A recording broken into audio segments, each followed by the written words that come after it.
Tiny Ted and the Padmores, the small tragedy of a family who equated love with food. Theodore Padmore, known as Tiny Teddy, was prematurely born, minute, unready, a fragile incubee at £3.8. His parents, 6'5" and overweight. His dad, young Laurie, cupped him in his palm and wept as Teddy wriggled and was calm. Their mum, Samantha, held him to her breast. The babe sucked teat and nature did the rest. Teddy did well. He grew and seemed to thrive, lively and lusty, raucously alive. He soon achieved a healthy £6.3 and all the family came round to see. The Padmores met at Laurie's maisonette, the largest gathering he'd had there yet. 15 of them. The tonnage was immense. So was the noise.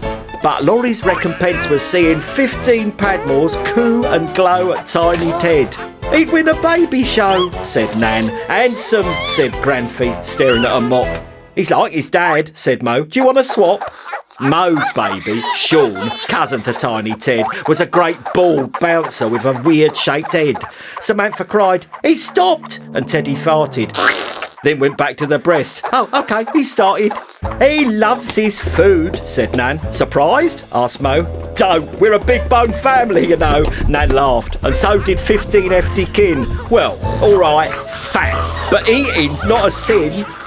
He looked down at his son and watched him guzzle, saw bubbly flecks of milk all round his muzzle. He reached to stroke Samantha's tumbled hair. "Whatever you two need, it will be there."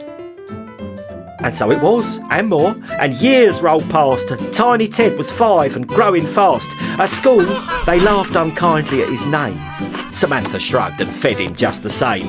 Age 7, Tiny wheezed with every pace. Great folds of fleshy armour hid his face. His eyes had gained a wary, hurt expression. The experts spoke of diets and depression, and 15 hearty Padmores rallied round.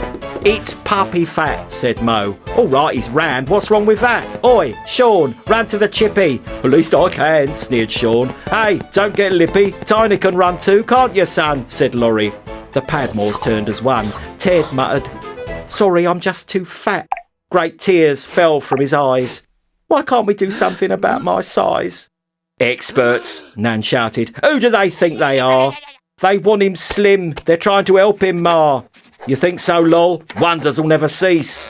Samantha screamed, "He's morbidly obese." "Don't listen, Tiny." Nan blocked her grandson's ears. "How could you say that?" Sam dissolved in tears. Tiny felt more than 7 years could take. His pain became a hole to fill with cake. 8 waddled numbly by, then 9, then 10. And with Tiny's birthday coming round again, the Padmores planned to hold a jamboree. Well, it could be his last, so why not have a spree? Tiny was diabetic, almost blind, and bedbound. Still, the Padmores were so kind, they brought round treats and stayed to have a chat. "Any sweets, Nan?" How they laughed at that. Nan always stroked him with her heavy palm. "Why not, darling? Can't see any harm." And so, the hour before he hit 11, Tiny Ted Padmore found himself in heaven. Wow! What a place, and what a fantastic treat to run and fly and yeah, to see your feet. He lay on a cloud, and from that airy seat he watched the grieving Padmores eat and eat. They thought that love meant every stomach filled. Tiny knew better, now he had been killed.